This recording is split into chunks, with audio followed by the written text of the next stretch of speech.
Ya, Assalamualaikum warahmatullahi wabarakatuh. Pada pertemuan kali ini kita akan membahas tentang sambungan las. Sebentar. Oke.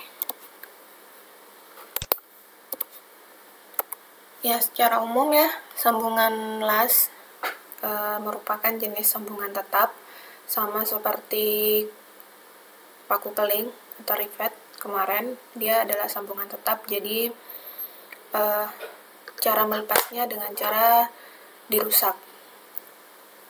Sambungan las menghasilkan kekuatan sambungan yang cukup kuat ya. Ya, ini pengetahuan dasar, dibaca saja. Setahu saya kalian semester ini juga mendapatkan mata kuliah pengelasan ya, mungkin Pak Anas. Nah, itu ya sedikit pengetahuannya.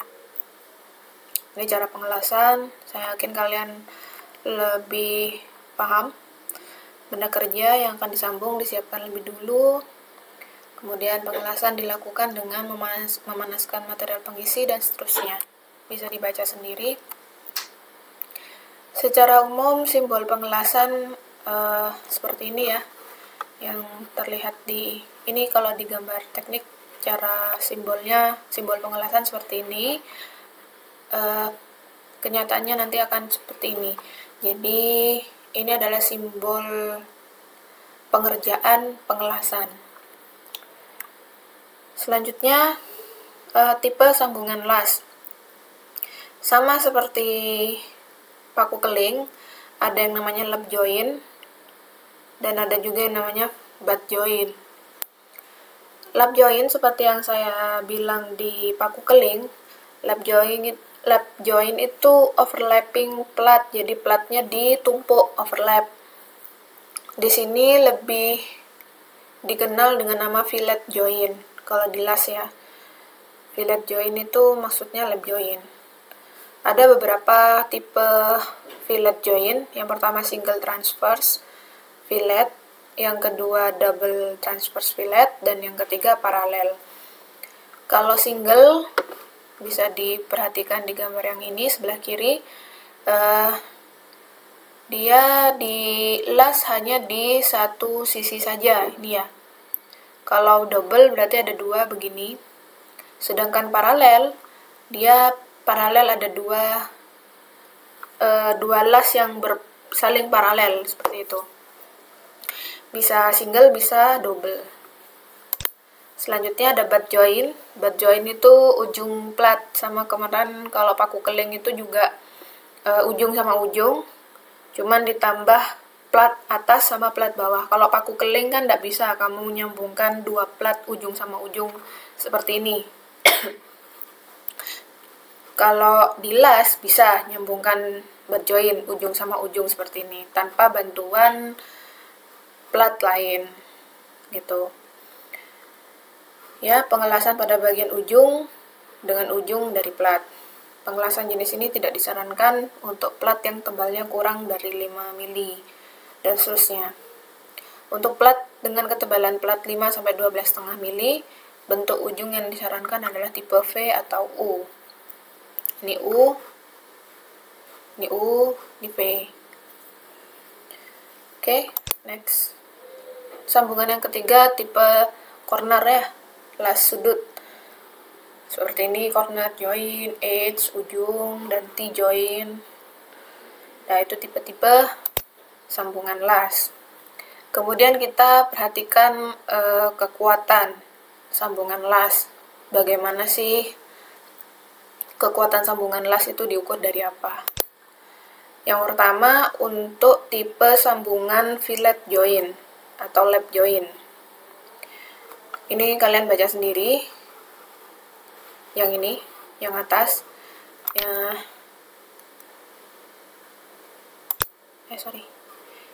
Yang atas ini kalian baca sendiri. Saya langsung saja ke yang rumus akhir, rumus jadi. Di sini ada single fillet, ada double fillet. Seperti yang tadi sudah dicontohkan, Nah, ini single fillet, ini double fillet. Perhitungannya bagaimana? Seperti ini. F sama dengan, langsung ini aja nggak apa-apa. Langsung 0,707 atau akar 2 ya, ini 1 per akar 2 kali T kali L kali sigma T, dimana T itu adalah tebal las, L itu adalah panjangnya las-lasan, bukan plat ya. Kalau kemarin paku keling itu kan tebalnya plat ya. Nah, tapi di sini tidak menutup kemungkinan bahwa tebal las-lasan itu adalah tebal plat. Sigma T, tegangan tarik izin bahan. Kemudian itu yang single, yang double tinggal kalikan 2 atas bawah. Selanjutnya, nah yang ketiga, paralel fillet. Paralel fillet bisa single, bisa double. Bisa atas bawah. Nah, ini tipe ini single ditambah dengan paralel ya. Kalau yang ini kan paralel, yang begini kan paralel. Kalau yang begini ini namanya single plus paralel ya. Paralel ditambah yang transverse 1. Cuman tinggal single double-nya itu yang mana? Atas sama bawah, yang ini. Ini namanya single, kalau ada di satu sisi saja itu single, yang ini double. Bisa nggak ini single double? Ya bisa, atas bawah nanti. Nah, yang kasus yang ini itu adalah campuran dari transverse, bisa single, bisa double, dan paralel. Selanjutnya, untuk menghitung gaya geser maksimum untuk yang single ya, single paralel fillet. Single paralel fillet tuh ini tapi atas saja. Kalau double paralel fillet itu ini tapi atas bawah. Rumusnya seperti ini. Sama, bedanya ada di jenis tegangan yang digunakan. Satu tegangan geser, satu tegangan izin. Jika diketahui sambungan lasnya seperti ini, maka untuk gabungan paralel dengan transverse fillet, kekuatan las-lasan merupakan jumlah kekuatan dari paralel dan transverse. Itu ya. Hal yang perlu diperhatikan dalam desain adalah tambahkan panjang 12,5 mili pada las-lasan untuk keamanan.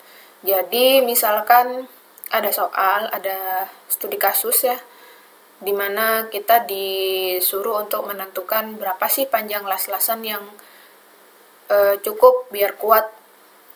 Jadi bahan las-lasannya misalkan diketahui tonnya atau tegangan gesernya sekian, tebal platnya sekian, gaya yang dikasih kepada plat diketahui. Nah, maka berapa sih L atau panjang las-lasan minimal biar sambungan ini kuat, nggak ketarik? Kan nggak perlu, bisa saja nggak perlu full seperti ini. Bisa saja dikit aja ternyata udah kuat. Nah, itu tambahkan panjang 12,5 untuk keamanan. Selanjutnya untuk yang jenis sambungan butt joint. Ya, ada 2 juga, ada single, ada double. Atas bawah, ini rumusnya. Single V butt joint, rumusnya TL, sigma T, dan seterusnya. Ini baca aja. Kemudian faktor konsentrasi tegangan las. Ini seperti safety factor ya. Sepertinya minggu sebelum-sebelumnya saya pernah bahas tentang safety factor. Nah, untuk las ada safety factornya sendiri, bergantung pada jenis load yang dikenakan. Load itu ada 2, ada statis, ada dinamis. Untuk yang statis dan untuk tipe joint apa saja, mau butt, mau fillet, safety faktornya atau K, faktor konsentrasinya adalah 1. Sedangkan untuk loading dinamis, untuk beban dinamis, Nah, faktor K-nya seperti ini. Bergantung dengan tipe las. Butt weld untuk las butt ya, butt joint, transverse fillet, parallel fillet, T-joint, dan seterusnya. Ini ya faktornya. Gimana cara menggunakan faktornya? Caranya nanti ini dimasukkan kayak di safety factor. Jadi misalkan diketahui sigma izin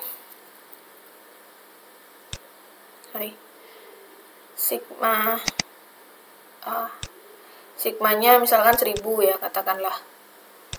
Nah, dengan adanya K, misalkan kita pakai K yang 1,5, misalkan tipe joinnya adalah transverse fillet, K-nya berarti kan 1,5. Maka tegangan sesungguhnya, tegangan yang dimasukkan di rumus itu adalah tegangan izin bahan dibagi 1,5. Berapa? 1000 dibagi 1,5 berapa? Ya, itu menghasilkan sigma T yang lebih kecil lagi dari sigma yang asli. Misalkan ini working ya, ini yang tegangan yang bekerja, ini tegangan izin bahan, yield katakanlah. Seperti itu. Next. Ini ada soal. Yang pertama, sebuah plat lebar 100 mili. Saya tulis di sini ya. Sebuah plat lebar 100 mili, tebalnya 10. Disambung dengan menggunakan las tipe double paralel fillet. Nah, plat menerima beban statis. Nah, sebesar 80 kN. Apa 80 kN itu? F ya. 80 kN. Hitung panjang las-lasan, hitung L. Yang diperlukan jika tegangan geser izin las tidak boleh lebih dari 55. Tegangan geser izin 55 MPa. Nah, sekarang kita masuk ke rumusnya. Tadi dia bilangnya double paralel fillet ya. Coba lihat bentar. Double paralel fillet. Berarti rumusnya ini. Hati-hati menggunakan rumus. Gaya geser maksimum double paralel fillet ini 1,414 kali T kali L kali TO.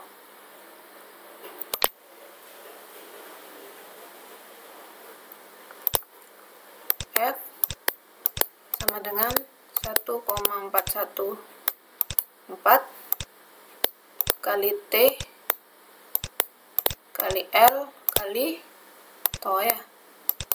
Ini tahu, T-nya tahu, ini T-nya tahu, ini jelas, F-nya tahu ini. Maka L-nya ketemu berapa? Berarti F dibagi ini semua ya. Lah ini apa, Bu? Ya ini bukan apa-apa, ini lebar plat. Ingat ya, ini lebar benar, lebarnya plat. Tapi yang di sini ini adalah panjang las-lasan.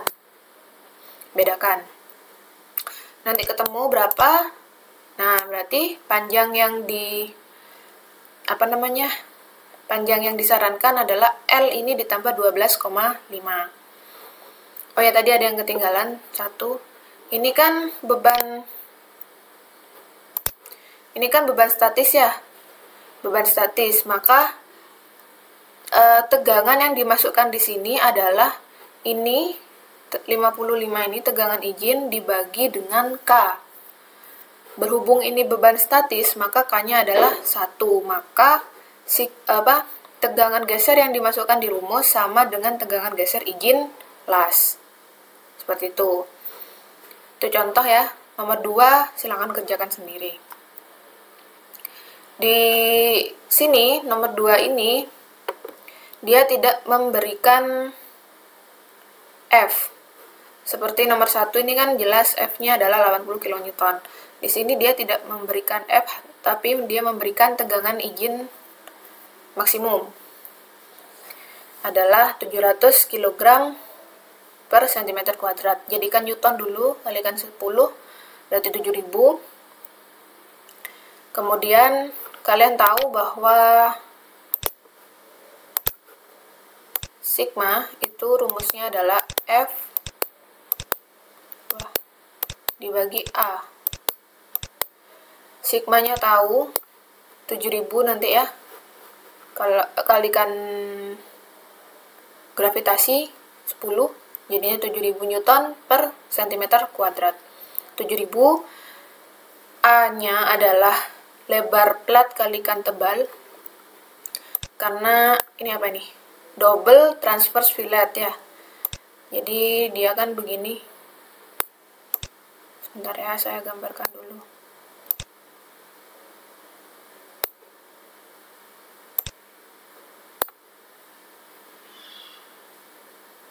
Kurang lebih ya, saya gambarnya.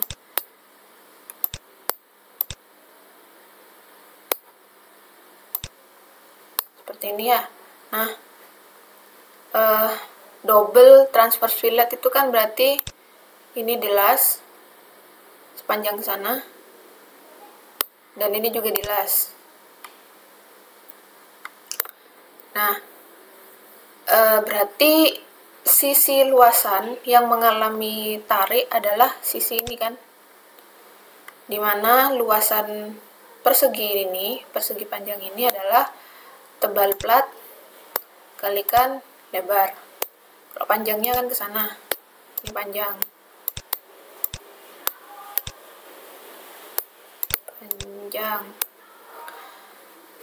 Berarti A-nya adalah 10 kalikan 1,25, dapatnya 12,5 cm kuadrat. Silakan cari dulu F-nya berapa. F-nya didapat nanti dari sigma kalikan A. Setelah itu baru kalian menghitung seperti nomor 1. Nah, di sini yang perlu kalian perhatikan adalah dia mintanya hitung panjang lasan untuk kondisi beban statis dan dinamis. Jadi kalian bedakan untuk beban statis bedakan, kemudian beban dinamis juga bedakan. Beban statis pengerjaannya sama kayak nomor 1, tergantung tipe sambungannya, tipe joinnya apa. Oke, demikian dari saya. Terima kasih. Assalamualaikum warahmatullahi wabarakatuh.